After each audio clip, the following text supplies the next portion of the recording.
locking all the doors and keeping everybody outside for about 10 minutes beyond when we were supposed to start. But I knew that would raise a lot of concern from people. You see, we Americans do not like to wait, right? We want our food fast. We want fast oil changes. We buy a faster computer. We want everything to be fast-paced. We do not like to wait. We want what we want, and we want it now.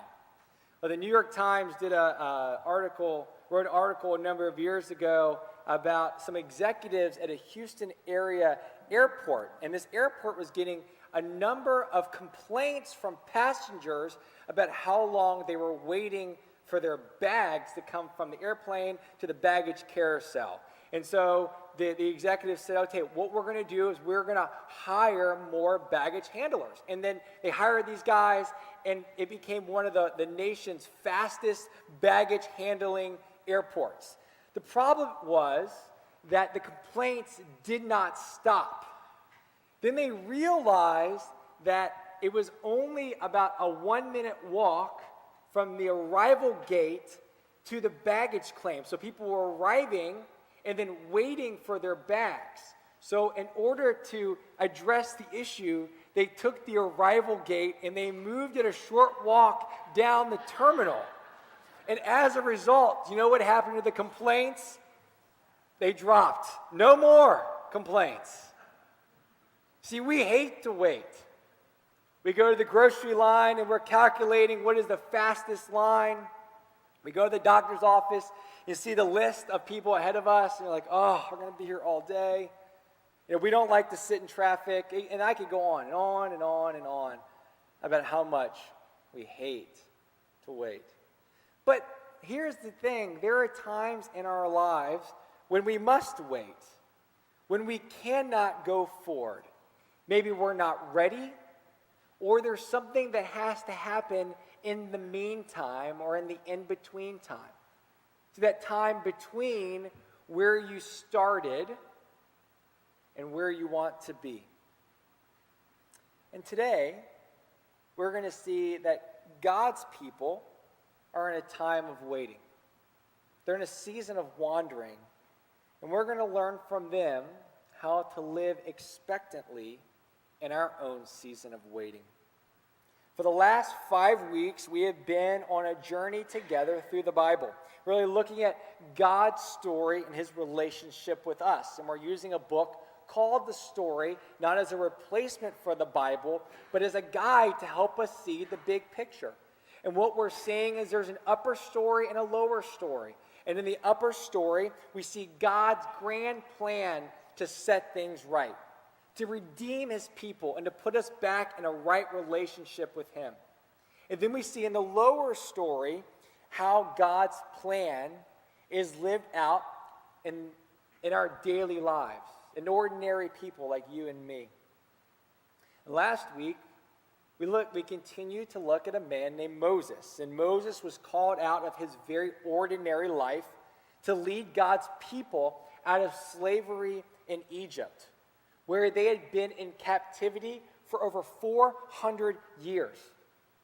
And as we saw, God sends them through, does this a miraculous act dividing the Red Sea, yet they are impatient.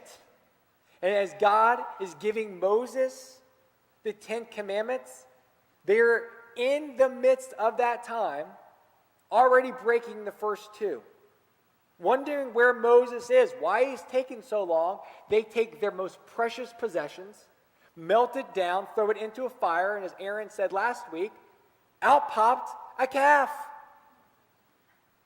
And we looked at how we turn to other idols in our own lives, idols that we create, or idols that we worship, that we hope will satisfy and fulfill us. And today we pick up in chapter 6, if you're following along with us in the story. And the Israelites, again, have left Egypt, and they set out for a land that God promises them. A land described as a land flowing with milk, and what's the other thing? Milk and honey. Oh, sounds beautiful. Milk representing livestock and agriculture and abundance. And honey recognizing that the land is fertile and it's good and there'll be abundance of crops. In other words, a land where God promises they will have everything that they would ever need. And finally, after 400 years, God's people would be back home again. Now, if you went to AAA and you got directions from Goshen and Egypt to the Promised Land, they might give you a triptych. You guys remember triptychs? You flip those. Or if you have a GPS, if you put the directions in, here's where it would tell you to go.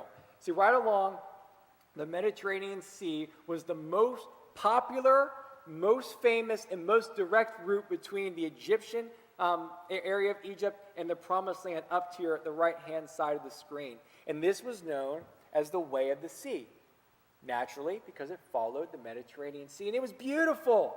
This is the route that you would go. It was the most direct route. In fact, it's a relatively short trip. It's about 175 miles. Now, I did a little research to see what is that in relationship to where we are. And if you started at the St. Louis Arch downtown and you walked 175 miles southwest, you would arrive right at the Lake of the Ozarks. So that's doable. For you think 2 million people, Google says it would take me 58 hours nonstop. So you figure with some rest and some night's sleep, you could easily do it in a week to a week and a half. But instead, God does not take them on the most direct route. But God takes them a much longer way. Now maybe you can relate. Maybe you had a plan, you had a goal, maybe you even mapped out your next steps in life. But you found yourself on a much longer journey. Or at least in a time of waiting between where you are, where you started, and where you hope to end up. But I will tell you, in case you do not know this, God is not always interested in the shortest path. But God has a plan and a purpose for each of our journeys. So this is the route that God actually takes them. So they do a huge detour. They go almost the exact opposite way, down south to the Sinai, the bottom of the Sinai Peninsula, to where Mount Sinai is. And here God does some really important things. God spends a year with his people. They get the 10 Commandments. They get the laws of what it means, how to live, how to love, how to serve. They make a covenant, as we saw last week, a relationship with God. They receive directions for how they were to construct the tabernacle, which was the place where God dwelt, that God was going to go with them. And they learned about a key component of their religious practice, and that was the sacrificial system, where they were going to have their sins atoned for. They were going to be made right with God. But again, after about a year, they set off toward the Promised Land. And it says that the Bible says that God led them by cloud during the day and a pillar of fire at night. Now, even this journey should not have taken very long. In fact, Deuteronomy says it takes 11 days to go from Horeb to Kadesh Barnea by the Mount Seir road. And Moses has to think, look, I'm pretty familiar with this area. I've heard from others who've gone. 11 days. We can do that. That's not that bad. But 11 days turned out to be 39 years. Here's their route. A couple of times they double back. They go back in the direction from where they came. But 39 years they wander. And this part of Israel's story is called the wandering. And the wandering is where you find yourself between where you started and where you want to be. But here's the thing. In the wandering is where God often does some of his best work in us. Now, there's a huge caveat here. In this story, part of the reason that the people of God have to wander is because they are disobedient and do not trust God. However, God still has a plan for them in their wandering. See, if they had gone the original, most direct route from Egypt to the Promised Land, they would have been smack dab in the middle of a huge war. So God protects them by taking them to Sinai first. Yet, almost every single time, God is not necessarily as interested in the destination of where his people are to be, but God is concerned about the journey. So what does God do? As God uses their time at Sinai, again about a year, to help them get their bearings, to help them come together as God's people, and to establish themselves outside of Egypt as the ones that God will use to not only enter the Promised Land, but to be a blessing to the world.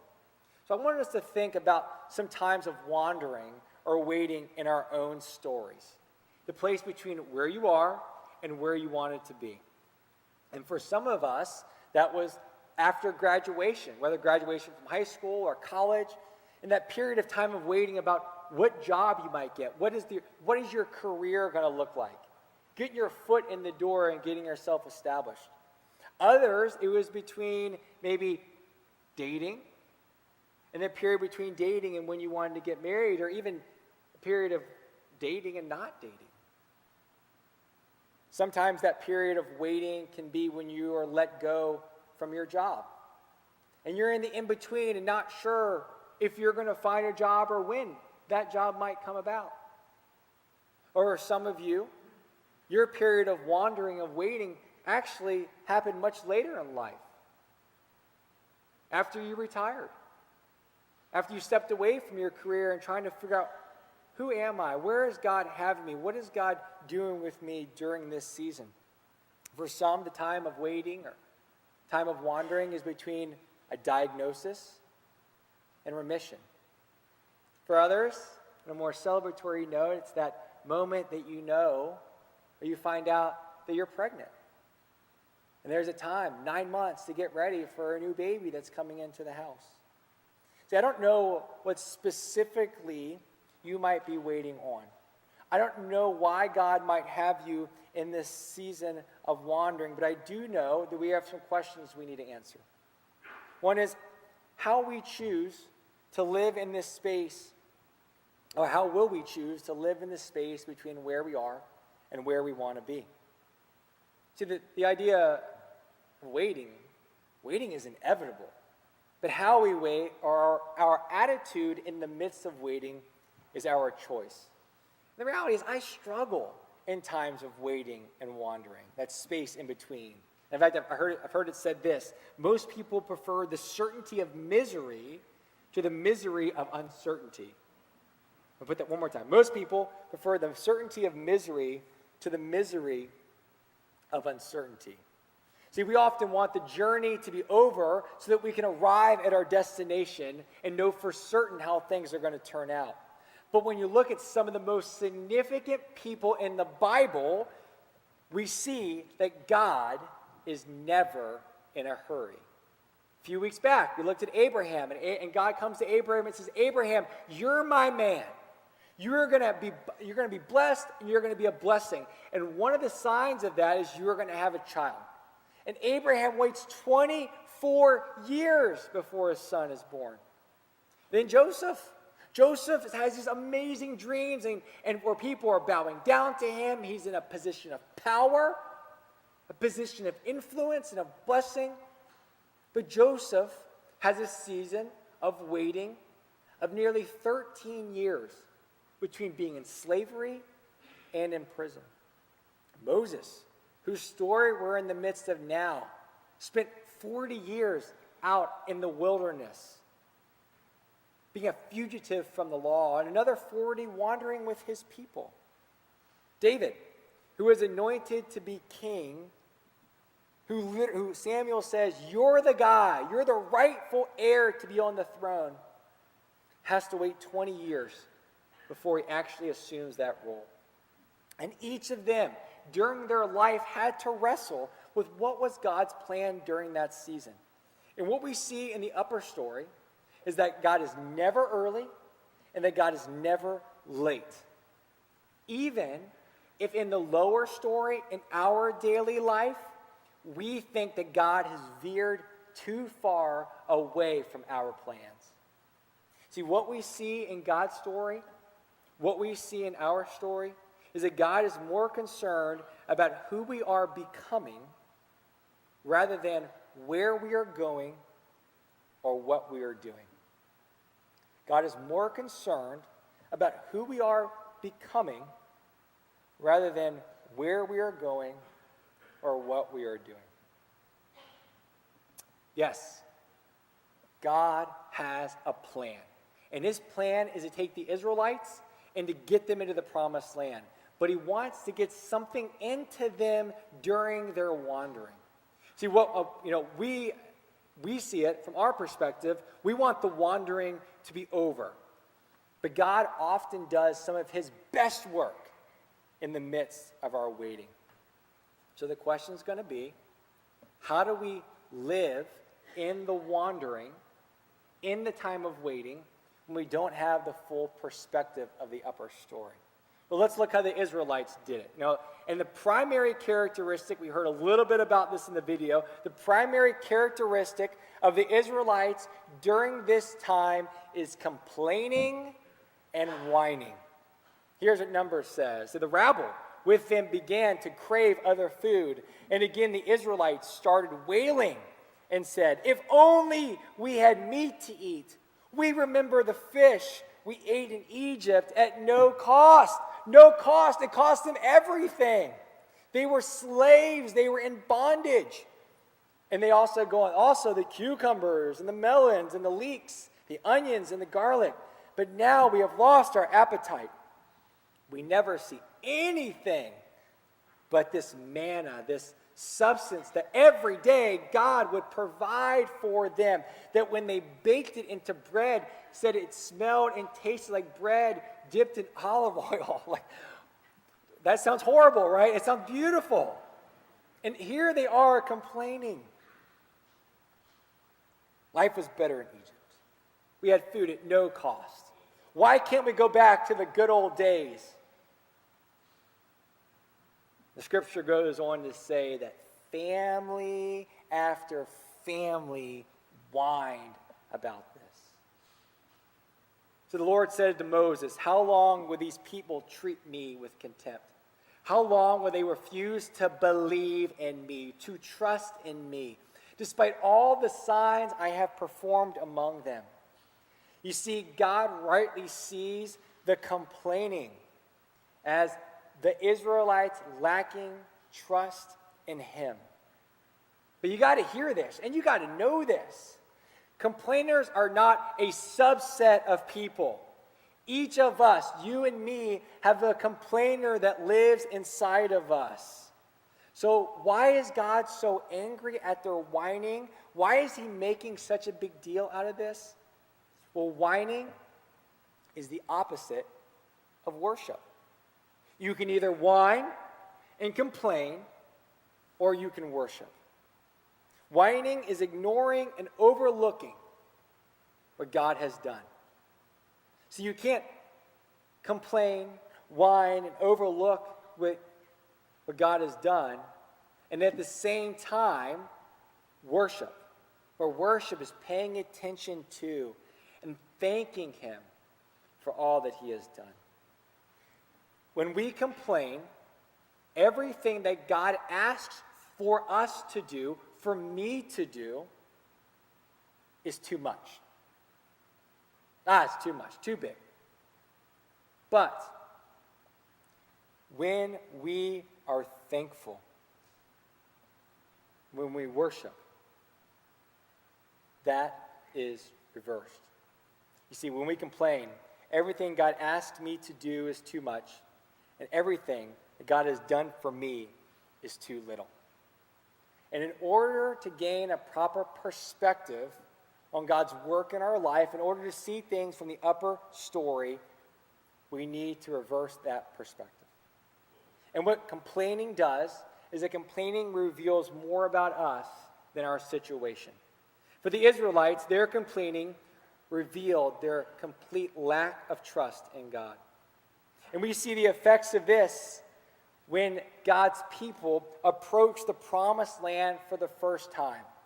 And instead of obeying God's command and trusting him, being obedient to his word to say, go, you can take it, they retreat in fear because they believe that God will not see them through, that God will not provide for them. And as a result of their lack of trust, an entire generation of people will die off before the Israelites enter the promised land. Now, eventually, God would provide for them and that God would see them through. But first, he has to prepare them by teaching them to trust him and his timing in every situation. He even trains them on what it means to move from one place to the next. As whenever the cloud lifted from above the tent, the Israelites set out. Wherever the cloud settled, the Israelites encamped. At the Lord's command, the Israelites set out. And at his command, they encamped. As long as the cloud stayed over the tabernacle, they remained in camp. You see, God had the Israelites follow him both day and by night. And each time he moved, he was training them. And they didn't know how long they would be there. A few hours, a few weeks. But God was teaching them, training them to follow him. Don't move until I move. And if I don't stay, you don't stay. And this went on for 40 years. When the cloud moved, Israel moved. When the cloud stopped, Israel stopped. It was the longest game of Simon Says in human history. But just as important as it was for God to see his people through, to get them to the promised land, just as important was strengthening his relationship with them and training them to rely on him. And what God does is God does this on a 40-year journey through the desert. Now, from their perspective, it is really the perspective of the lower story. It can seem as if the Israelites are wasting their time, that they're going around in circles. But in the upper story, we see that God is using this time to teach them, to prepare them for what he would have them do next. And along the way, they face incredible challenges in their wandering. And with every challenge, they're asking, can I trust God? Will God see me through? Will God give us food? Will God give us water? What does God do? God provides the sustenance. Will God heal? Can God bring wholeness back to our bodies? What does God do? God provides healing. Will God lead us truly where we need to go? Will he see us through? God provides direction. See, this morning, if you are in a space between, if you are in a time of waiting or a wandering, don't worry. Because God's way is rarely the quickest and seldom the easiest, but it's always the best. See, what God was teaching the Israelites and what I need to hear, what we need to hear, is that when you are not sure about your next steps, God says, you can trust me. When you are not sure if you can make it through, God says, you can trust me. even when it does not look like things will work out, God comes to us and says, Andrew, you can trust me. Now, the waiting is brutal, but it's not wasted time. One of the things that spoke to me so clearly this week was was this question. Do you know what was the longest season of Jesus' life? The longest season of Jesus' life was waiting for his ministry to begin. For 30 years, he waited before he started his ministry. In fact, right before he begins, he spends 40 days out in the wilderness, in the desert, wandering, waiting for his time to begin. But the Bible tells us that God did not waste a season even in Jesus' life. And this was unbelievable to me. In Luke 2, it says, and Jesus, in this time, because he was obedient, because he was patient, grew in wisdom and stature and in favor with God and man. Wow. See, waiting can feel painfully inefficient, like dead, wasted space. But when we are obedient, God gives us the time to get us ready for what he might be doing in and through us. And I don't know what type of wandering that you're facing. I don't know what season of waiting that you're in. But I can tell you that God will not waste this season. And maybe this season is not a season to overcome or be avoided, but it's a season to be embraced. So how do we wait?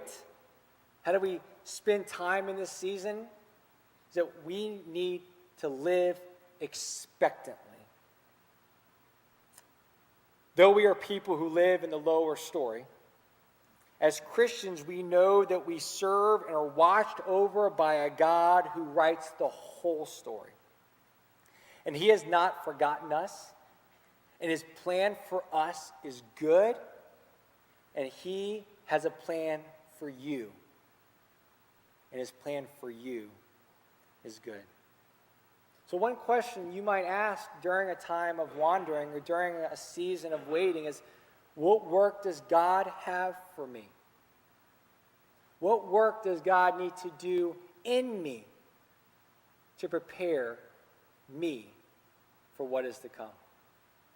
In other words, what has this season of life, this time of waiting, given you? What time or resources is God asking you to use during this time?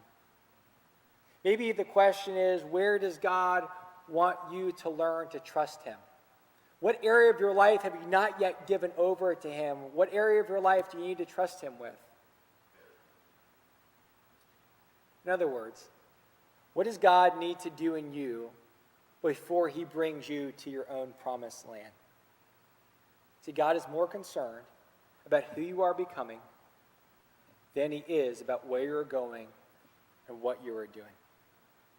And whatever you're going through, know this, that God has come to be with us, to be with you. Right before the people are to enter the promised land, Moses is coming to the very end of his life, and he knows that he will not go in.